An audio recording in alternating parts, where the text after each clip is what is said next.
Hey guys, I'm so excited to share with you this incredible story that's gonna blow your mind. We're diving into the epic tale of Queen Esther, and let me tell you, it's packed with drama, courage, and some seriously cool twists of fate. So picture this, we're in ancient Persia where King Ahasuerus is throwing the party of the century.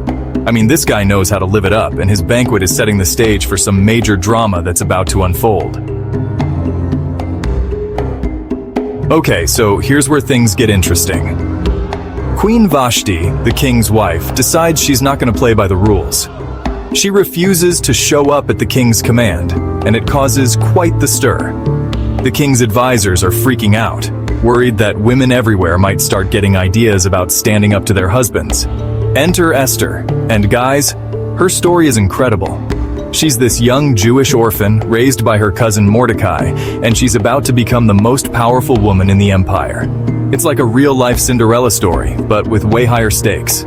Esther keeps her Jewish identity secret, following Mordecai's advice, and before you know it, she's won the king's heart and the crown.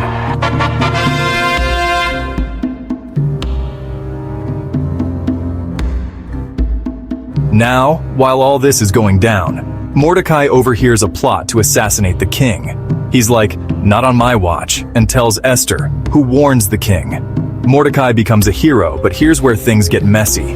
Enter Haman, the king's right-hand man with a massive ego. Haman's got it out for Mordecai because Mordecai won't bow down to him. And I mean, Haman is fuming. He's so angry that he decides to wipe out all the Jews in the empire. Yeah, you heard that right. He convinces the king to issue this decree that's basically a death sentence for all the Jews. It's intense, you guys. And now Esther's caught in this impossible situation. She's got to risk her life to save her people, but if she reveals she's Jewish, she could lose everything.